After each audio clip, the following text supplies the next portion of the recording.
outra coisa também, não é só retardar. Eu fui chamado para auxiliar um perito, nem era para educado, eu fui chamado para. E eles fizeram uma perícia, os advogados, de uma forma.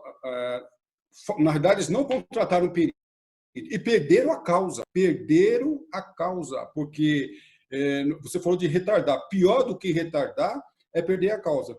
Tem esqueci o nome dele agora, agora esqueci o nome dele, não vou lembrar, mas é um perito americano, ele fala sobre isso.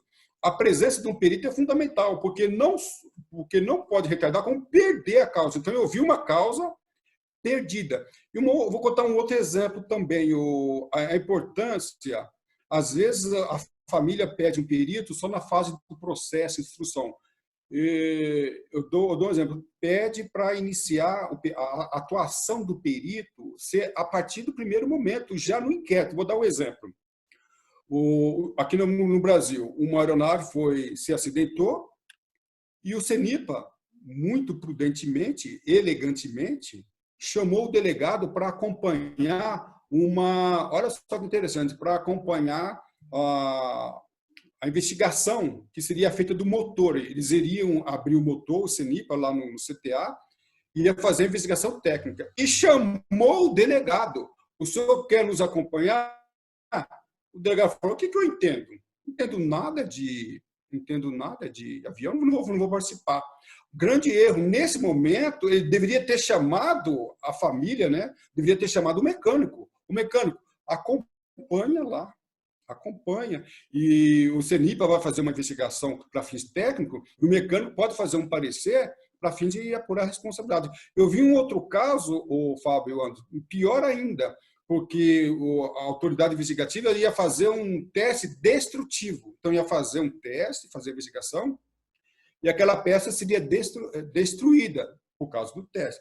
Aí eu pergunto, e se essa peça, por um acaso, fosse a causa do acidente? A ausência de um perito ali em favor da família poderia trazer um grande prejuízo. Então, uma senhora perdeu o marido em um acidente e me ligou. Caso você pode participar? Eu dei uma dica para ela. Eu não sei quem a senhora vai contratar. Pode ser eu. Eu acabei sendo contratado e acompanhei parte do inquérito. Olha só, não é nem processo, é inquérito. Eu falei para ela, ela falou, quando, Carlos? A partir de agora. E aí, vamos lá, o outro caso, outro acidente. O delegado nos acompanhou. É interessante que essas autoridades, quando eu trabalhei com elas, eu já trabalhei com juiz, promotor, advogado e delegado. Todos esses profissionais nos recebem muito bem, porque eles sabem que o nosso serviço técnico vai, em grande parte, ilustrar um caminho, mostrar um caminho para que eles possam seguir. Esse é o papel do perito, assistente técnico, Isso. para auxiliar. O perito auxilia o juízo, o assistente técnico vai auxiliar as partes na busca da justiça, na busca do melhor caminho ali para defender o cliente ou para perseguir aquela indenização que ele está pleiteando. Quem pode ser perito no Brasil? Tecnicamente falando, segundo Ives Gandra, né, o perito é aquele profissional que tem conhecimento técnico na área e experiência. Tá? E aí, muito cuidado. Eu fiz uma colocação uma vez em uma palestra, no curso que eu dou, que eu sou clínico geral. Como assim, Calazans, clínico geral? Até acompanhei um advogado um tempo atrás, e eu falei para ele, olha, o senhor está com um perito incorreto aí. Por quê? Vamos lá, ô Fábio. Vamos supor que eu fosse piloto de Boeing e nunca tivesse pilotado um Airbus. E um acidente ou uma ocorrência foi com um Airbus. Embora o piloto de Boeing tenha uma larga experiência na aviação, ele não é o perito mais adequado para periciar um acidente envolvendo, ou um caso envolvendo um Airbus.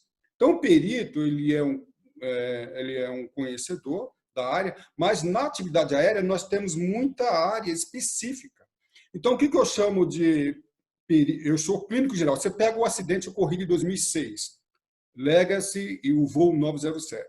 Então, no processo, nós tivemos discussões sobre fraseologia e tráfego aéreo, comunicação, detecção radar.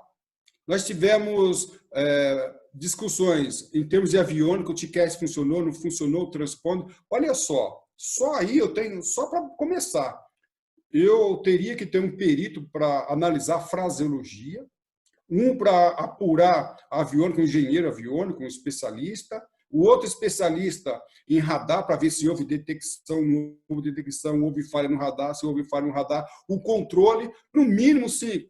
Então, quem é perito? Qualquer profissional ele pode ser perito, mas cuidado, ele tem que ser perito na área que ele for atuar, tem que conhecer.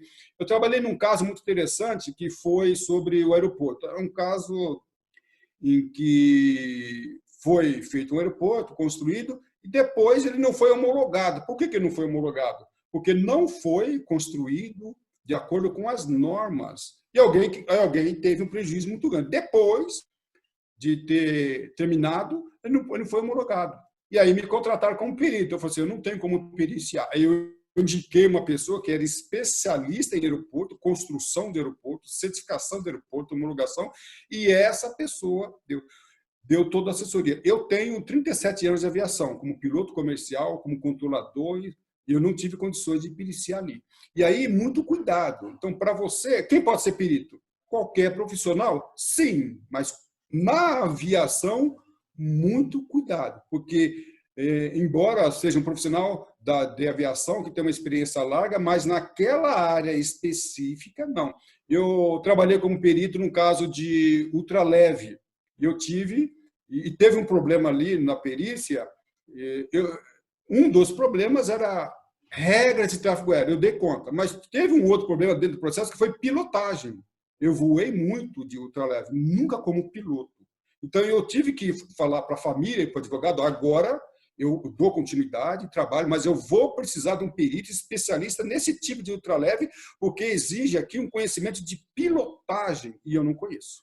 Está vendo como é complexo, mas é caminhável, você consegue caminhar? Não, e é perfeito, porque você vê que a gente é transversal a diversos segmentos, não só do direito, quanto da arte da aviação. Fraseologia, controle de tráfego aéreo, regras de pilotagem, engenharia aeronáutica, questão também pode afetar, condições atmosféricas podem afetar também, e aí podem isentar a responsabilidade de um piloto ou de uma companhia aérea. Você pode envolver a oficina, a seguradora, ou seja, é um conjunto de pessoas envolvidas que realmente merece um grupo de pessoas técnicos, conhecedores, para poder dar essa assistência. Calazans, a sua experiência como perito, esses vários anos, qual o caso mais intrigou você, foi mais desafiador? Olha, para mim o mais desafiador foi o caso que eu peguei, em que um piloto de uma aeronave ele estava respondendo criminalmente por um crime que, na minha opinião, ele não cometeu. E eu fui chamado pelo advogado, né, numa fase já avançada do processo.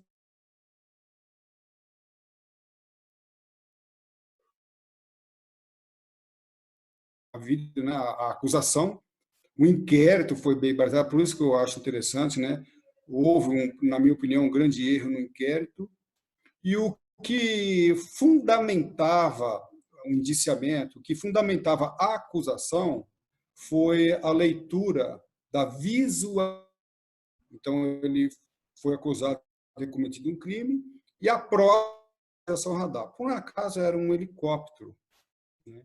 E eu fiz aí, sim, eu fiz um estudo muito árduo, me custou muito tempo, mas precisava explicar para o juiz, eu tive que explicar para o juiz, inclusive fui, além de ter feito a peça, né, eu tive que escrever uma peça, eu parecer, esse é um detalhe muito grande do perito, ele tem que saber fazer parecer, tá? Isso não é fácil, exige uma certa experiência, porque por intermédio das palavras você vai convencer o juiz e o promotor. Paralelamente, eu fui a várias audiências onde a juíza fez pergunta para mim e até mesmo o promotor. Mas o caso que eu achei muito interessante, como eu disse, eu fui controlador de tráfego aéreo radar. Então, eu tive que mostrar que aquela visualização radar não correspondia a... Havia falhas de detecção radar. Embora estivesse trabalhando com aquelas visualizações, com uma prova de tudo, eu consegui provar por argumentação, uma palavra, um aspecto muito técnico, jargões técnicos de detecção radar, radar primário, radar secundário, transponde, código transponde. Eu tive que traduzir, embora eu estivesse usando o português, mas é uma linguagem estritamente técnica. E eu tive que, desculpa a expressão aqui, rebolar para traduzir para a juíza, no caso era uma juíza, e para o promotor, traduzir a parte técnica em uma linguagem em que eles podiam entender.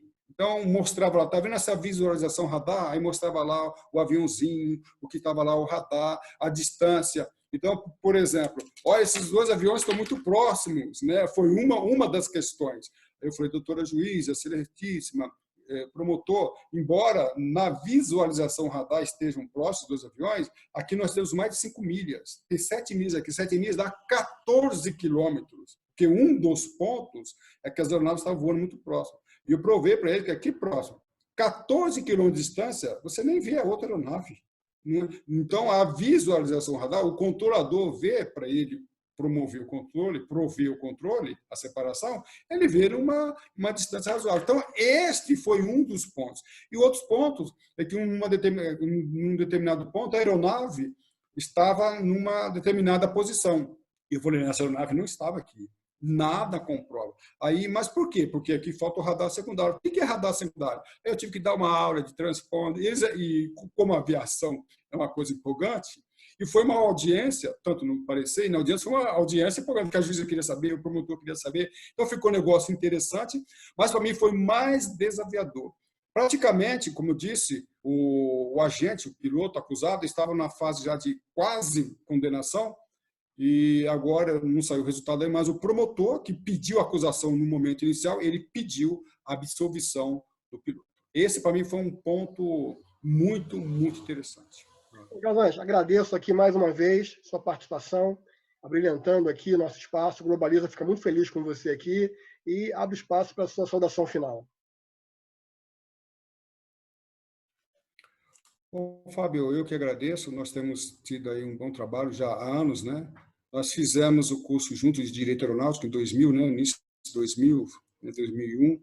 Então, ali começou a nossa carreira junto. Isso, nós trouxemos muitas coisas novas através da Academia Brasileira e muitos outros serviços, e você continua com essa proposta, dando continuidade. Então, eu quero agradecer primeiramente você por essa iniciativa, adorei essa iniciativa, eu gostaria de um outro momento, uma outra oportunidade, discutir outros assuntos, até o mesmo assunto, tá? Então, eu agradeço muito. E quero convidar para vocês que queiram conhecer mais o trabalho do professor Calazans, eu tenho um curso online, é só acessar, tá? Lá nós temos o curso de perito 100% online. E aí também, Fábio, agora eu desenvolvi aí o que eu criei, né? O Tribunal Aeronáutico. Claro que o Tribunal Aeronáutico é um tribunal aeronáutico simulado, mas ali eu discuto, tem o primeiro caso, nós começamos agora, onde eu discuto acidentes aeronáuticos e convido profissionais da comunidade aeronáutica, advogados, pilotos, mecânicos, para participar como juiz e até mesmo como perito. A finalidade não segue nenhum rito processual, né? Mas a finalidade é desenvolver o raciocínio técnico-jurídico, principalmente aplicado à perícia. Tribunal Aeronáutico do professor Calazans. Está lá no site, tem o primeiro caso, e você pode acompanhar os casos, o acidente ou qualquer outro caso, como que é julgado, como são os pareceres, e também participar como perito, advogado, ou até mesmo juiz. Para mim vai ser um grande prazer tê-los a bordo. Tá ok, Prado? E eu vou fazer uma proposta aqui que não estava planejado, tá bom, Fábio? Posso fazer uma proposta aqui de final? Fica à vontade. É o seguinte, qualquer curso do professor Calazans Aviation, nós temos curso de testical, fraseologia, direito aeronáutico, curso de perito. Se você disser que participou, assistiu Globaliza, você vai ter um desconto especial lá com a gente, tá ok? Calazans, então eu tenho já um próximo desafio para você, hein? Vamos marcar um encontro para falar sobre Tenerife. Opa, tô nessa. Então eu faço uma outra proposta, Tenerife e um dia Mamona Assassina. Esse vai dar o que falar. Mas esses dois, você foi fundo, meu irmão. Tô à disposição.